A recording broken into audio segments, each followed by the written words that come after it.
start by saying I appreciate the attendance of each and every one here tonight.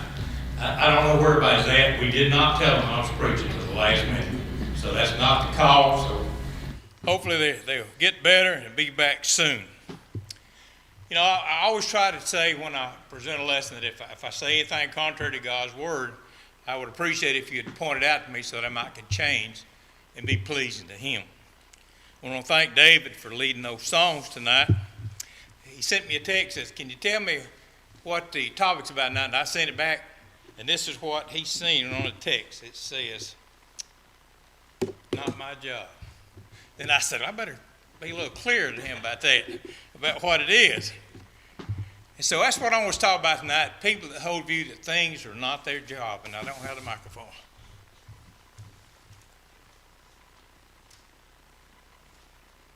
Johnson's going to have to learn I'm really not good at charades. So,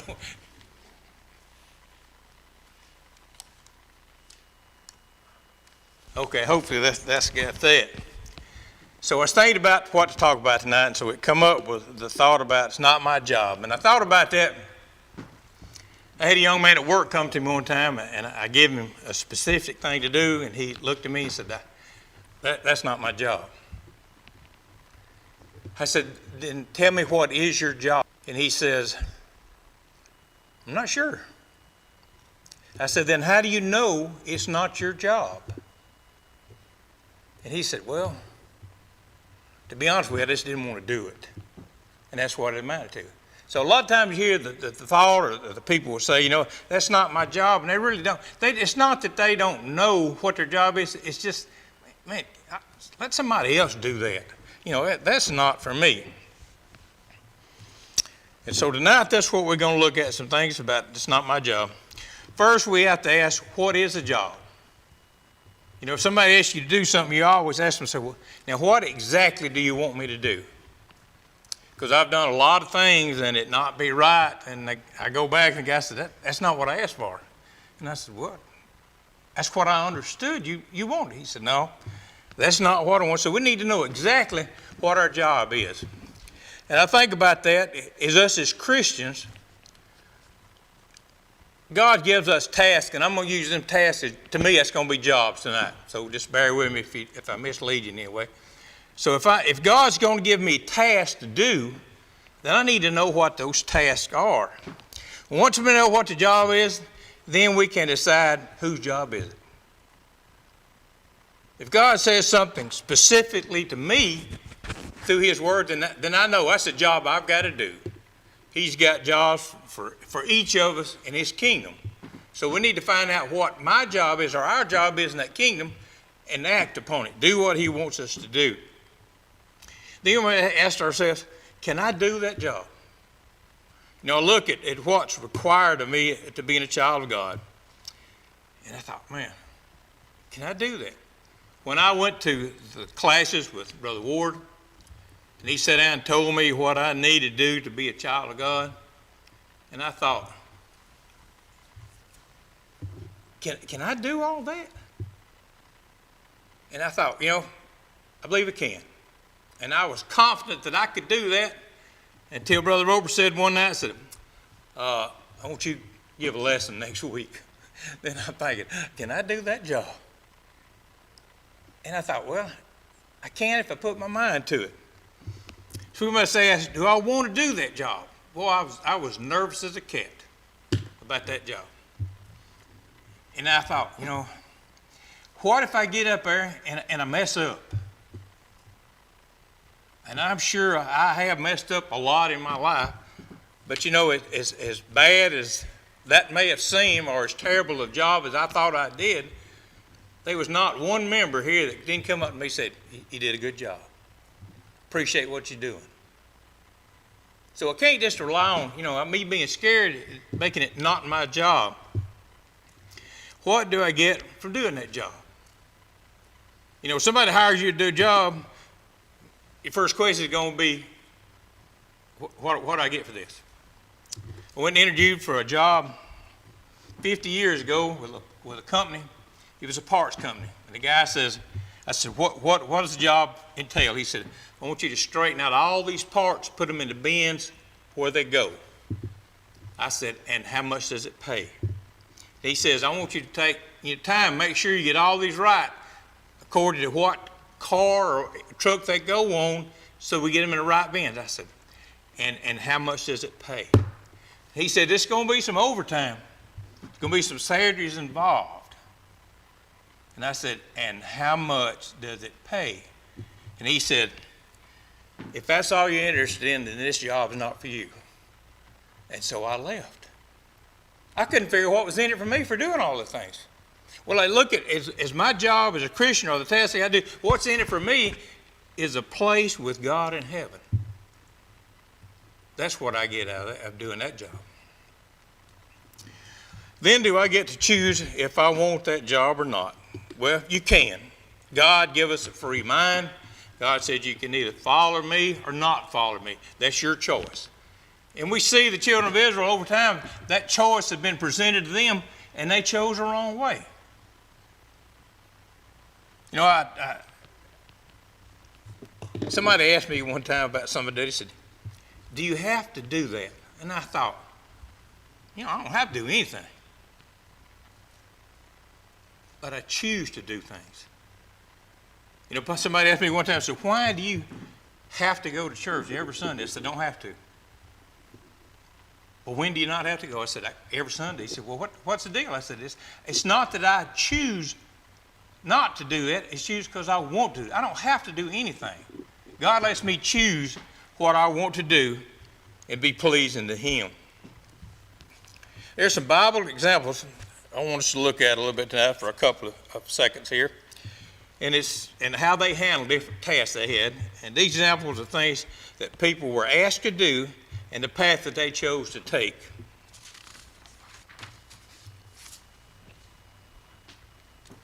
Cain and Abel.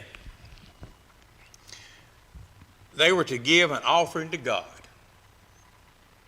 So both of them chose what they wanted to do. It said Genesis 3:4-3-5 says, so it came about in the course of time that Cain brought an offering to the Lord of the fruit of the ground. Abel on his part also brought of the firstlings of the flock and their fat portions, and the Lord had regard for Abel and his offering. So, how did Cain handle that? Well, in Genesis 4:5-6 says, but for Cain, for his offering, he had no regard. So Cain became very angry, and his countenance fell. Then the Lord said to Cain, why are you angry? Why has your countenance fallen? Could Cain not have said, I messed up, Lord. What do I need to do to make this right? Instead, it says in verse 7 of that same chapter, if you do well, will it not your countenance be lifted up? And if you do not do well, sin is crouching at the door. Its desire is for you, but you must master it. God says,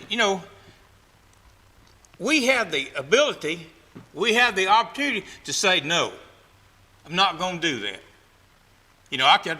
Cain could have said, Lord, tell me what I need to do, and I'll change. But he didn't do that. We know that he killed his brother. Look at Moses. So Moses was raised in Pharaoh's house. We know that it was during the time when they were killing the male children of the Israelites. So his mother put him in a basket, and Pharaoh's daughter, wife, picked it, took him out, and raised him in Pharaoh's house. So he's in as people of the day would say, he's in a good place. He wasn't a slave. He was in a place where he had all he wanted to eat, all he wanted to wear. Everything was great for Moses. So he would assume he was well schooled in what the teachings that went on then. So he chose to leave Pharaoh's house and live with the Hebrews. And here's his job. Exodus 3:10 said, therefore, now come now, and I will send you to Pharaoh so that you may bring my people, the sons of Israel, out of Egypt. See, Moses left Egypt. He went to Midian. He stayed there 40 years. Now the God said, Moses, I got a job for you. He said, I want you to go down there. I want you to go to Pharaoh and tell him you're going to bring my people out. And I want you to think about this. Did this sound a little like, that's not my job? It says Genesis 3:11 said, but Moses said to God, who am I that I should go to Pharaoh and that I should bring the sons of Israel out of Egypt? Sound like, is that really my job? He says in chapter 4, verse 1, then Moses said, what if they will not believe me or listen to what I say? For they may say, the Lord has not appeared to you. He's making all kind of excuses for not doing the job God has sent for him to do. Moses finally decided, okay, I'm going to do that. I'm going to do what you say. And he goes down there and he goes before Pharaoh, and we know how he went through all these places. God told him, said, I'm with you. You're not doing this job by yourself. Just like us today, the things that God has set for us to do, we're not doing them by ourselves. God is always with us. He will always be there with us, always be there for us. And when we stumble and we fall, he'll always be there to pick us up if we want him to, if we're willing to let him do that. Do these examples not sound like something we might say? Sure, there is someone else that could visit the sick or those that do not attend as they should. We ever have that attitude? I know these people need somebody to come see them. I know these people need somebody to tell them that they need to do better. But ain't there somebody else that could do that? I've told you before, as I was growing up, I was terrible. I wouldn't stand up and speak in front of anybody. I was so bad that when I was in, I guess, the 11th grade, went to the Methodist church. We went to some kind of a rally, and you had to stand up and tell where your group was from. And so I gave a girl $2 to stand up and tell where we was from, because I didn't want to do it. I was scared. I was scared to stand up and say anything. But now, when God tells me this is what job for you to do, I can say that again. I said, no, I can't do that. The problem with that is, in Hebrews 4, God says he knows the intents of the heart. So God knows what we can do and what we can't do before he asks us. So where's the blame lie? It lies back on us. It lies back on us and what we need to do and how we should act. I can't teach other people about the Bible. They won't believe me. Is that the attitude or the feelings that we have about teaching somebody else the gospel? I was at work one time and there was 3 of us. One guy was a Baptist and I don't know what the other guy was. And me, what we would do, we'd write questions and give them to each other, and then we'd get the answers back and we'd sit down and go over them answers. Well, it didn't take me but about a week and a half to figure out it was 2 against 1. But I still did it. Did I mess up? I did. I'd have to go back and say, well, I was wrong on that. Let me change. This is what God says about this. But they always would tell me, this is what we believe. Not, this is what God said. This is what we believe. I can't teach class. So if I could teach class, anybody could teach class. Is it hard? It is. Take work? It does. You mess up? You do. But you get better. The more you do it, you get better. You can't use the phrase, that's not my job. That's not what God expects of us. God expects us to do his will. I can't lead singing. Boy, if somebody told me 60 years ago, you'd be standing up in front of a congregation lead singing, I'd have laughed at them. I said, you out of your mind. That ain't happening. I ain't going to tell somebody where we're from. I'm not going to get up and lead a song. But God gives me the choice. He said, you can do it or you cannot do it. You can be pleasing to him or not pleasing to him. Again, God knows what we can do. God knows before he asks us. So if we try and say we can't, we're not fooling anybody, especially ourselves, and we're not fooling God. Can't is a statement that is often confused with I don't want to. You ever heard that? I can't do that. And what they really mean to say is, I don't want to do that.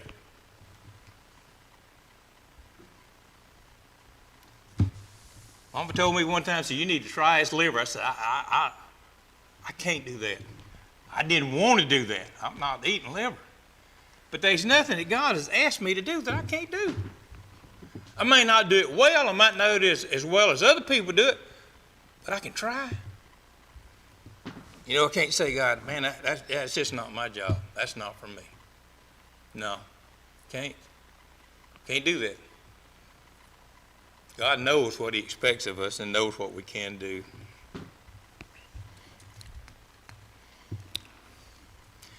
The number one job we have in this life is this, and I believe this with my whole heart. Ecclesiastes 12, 13, and 14. The conclusion, when all has been heard, fear God, keep his commandments. Because this applies to every person, for God is willing, will bring every act to judgment. Nothing is hidden, whether it is good or evil.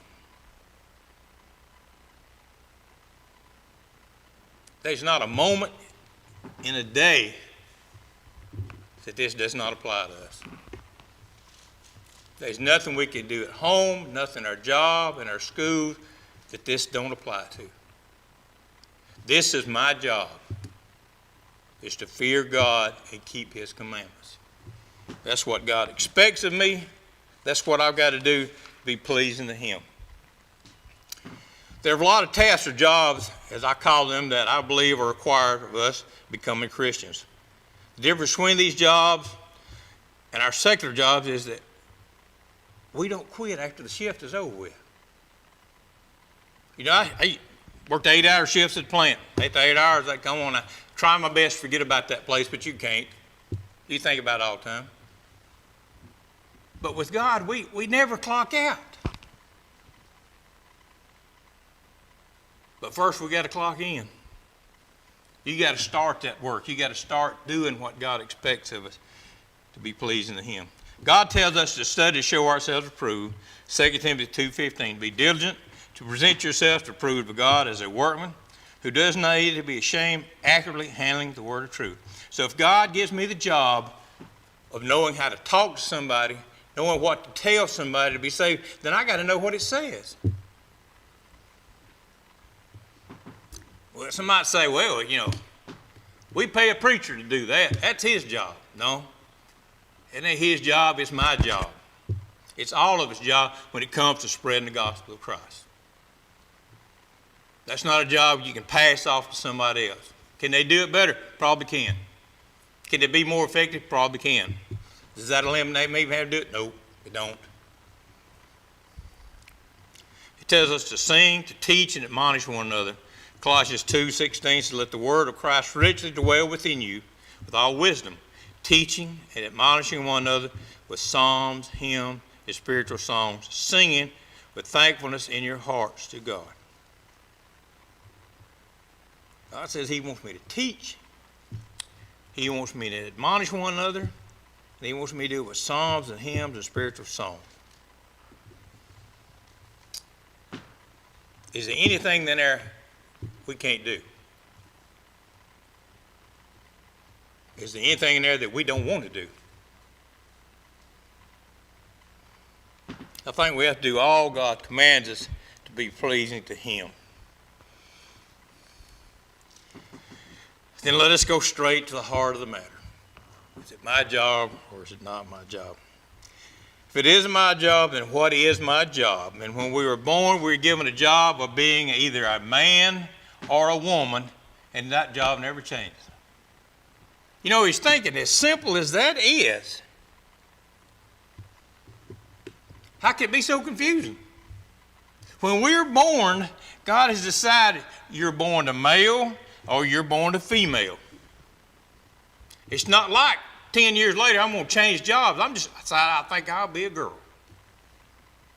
No, that's not the way it works. In Genesis 2 and verse 7 says, then the Lord God formed man from the dust of the ground and breathed into his nostrils the breath of life, and the man became a living being. 2 Genesis 2 and verse 7 says, then the Lord God formed man from the dust of the ground and breathed into his nostrils the breath of life, and the man became a living being. 2 Genesis 2 and verse 7 says, then the Lord God formed man from the dust of the ground and breathed into his nostrils the breath of life, and the man became a living being.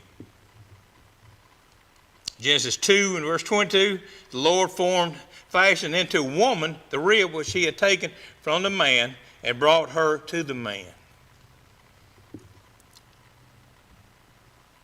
Well, what is our job as children?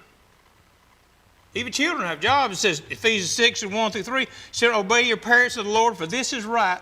Honor your father and mother, which is the first commandment with promise, so that it may be well with you and that you may live long on the earth.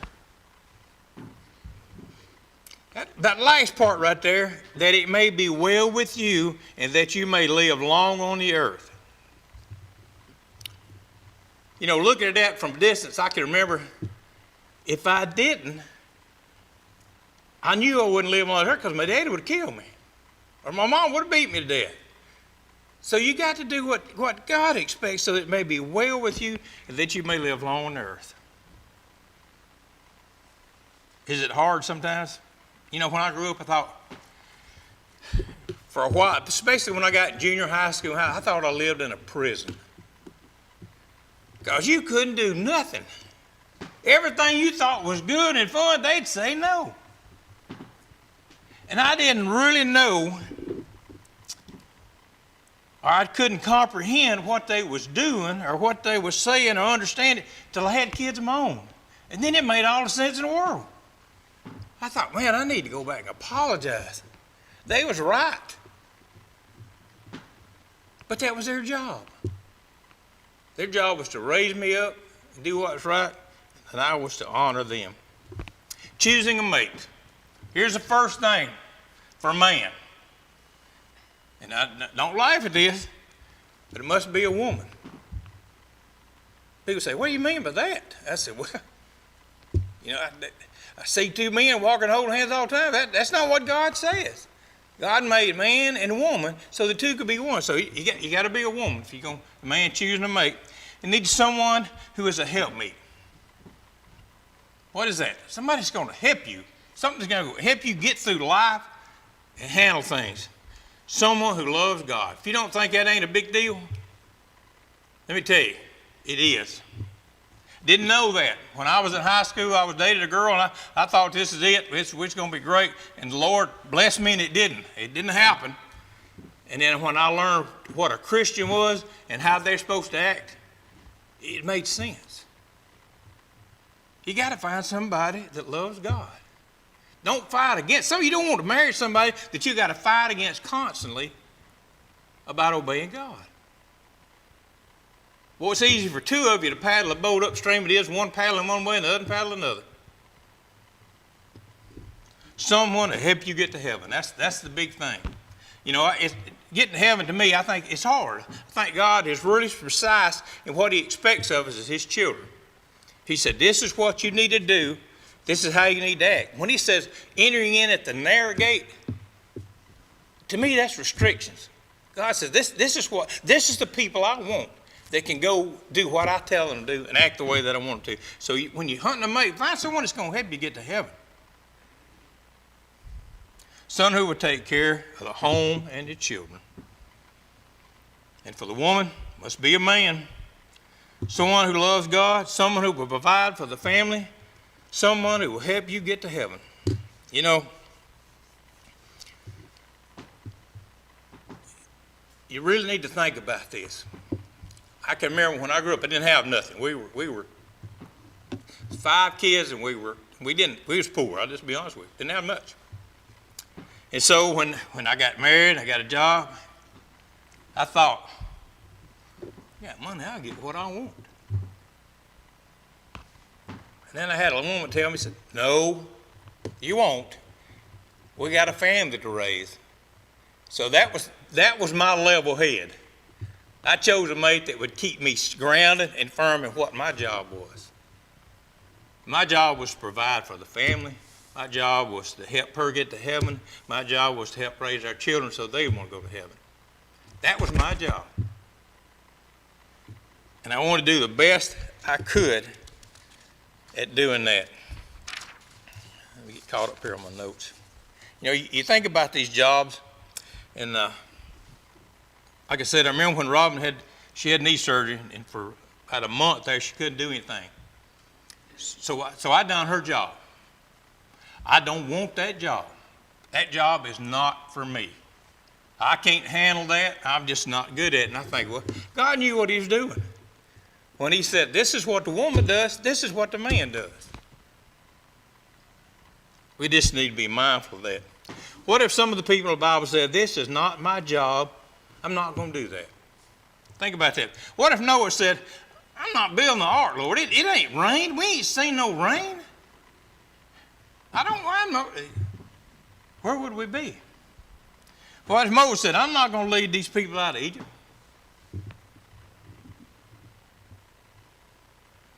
What if Abraham said, I'm not offering up my son? What if Christ said, it's too much to ask for me to die on the cross for you? You know, God hadn't put that on us. God hadn't said, Charlie, I want you to die for everybody else. Christ said, not my will, but thy will be done. What if Paul said, I'm not going to the Gentiles? What would we do? What if we said, I'm not going to talk to them people over there. They could care less about the gospel. Is that my opinion? Is that something I feel that way because I don't want to do it?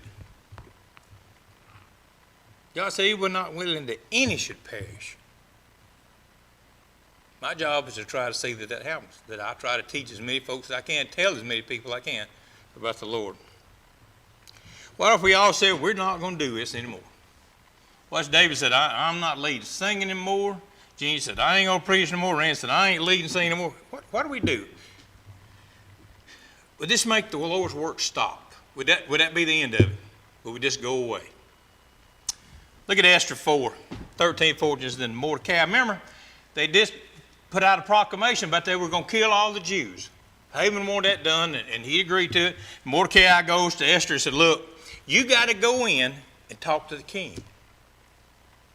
I don't think Esther said, if I go in there and he don't acknowledge me, they're going to kill me. And Mordecai, told them to reply to Esther, do not imagine that you are in the king's place can escape any more than all the Jews. He said, just because you're there, you a Jew too. You could die. He said, for if you remain silent this time, relief and deliverance will arise from the Jews from another place, and you and your father's house will perish. And who knows whether you have not obtained royalty for such time as. He said, look, Esther, whether you do it or not, it's going to be done. You can either do it and prosper from it or not do it, and you may die as well as the rest of the Jews. God has given me a job, a task to do, and I can either say, okay, I'm going to do it to the best of my ability, or I can say, I'm not going to do it.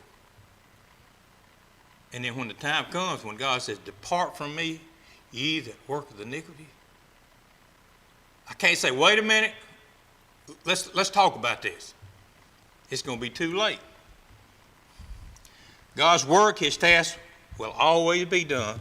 If not by us, someone else will do it. There'll always be somebody that wants to carry God's message. There'll always be somebody that wants to teach other people about what Christ wants us to do and how we can become a child of his.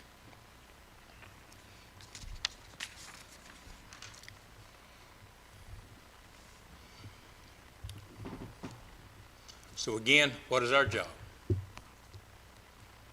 Our job is to fear God and keep his commandments. That's not a if or and job. That's not a if you want to do this, if you don't want to do this. This is what God says. This is what is expected of us as his children. To fear God, to keep his commandments. Why? For God will bring every act to judgment, everything which is hidden, whether it is good or it is evil. So in the end, it's all going to come out. We can make all excuses that we want, but in the end, God's going to know. When we stand before him in that day of judgment, there'll be no change in things then. There'll be no, I'll do better next time. If you give me a little more time, I believe I can straighten this out. No. You had your time. We've had our time. So is it our job? Are we willing to take on that job? Are we willing to do the best we can at that job?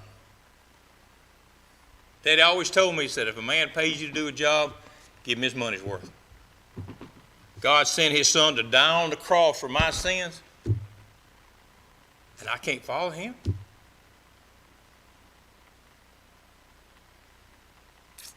Just don't want to be there and say, Lord, I'm sorry. Sorry, be too late. But like I said, you can't do these jobs if you're not a part of his family. You got to be a part of his family to be pleasing to him and do the jobs, do the things God has set for us to do.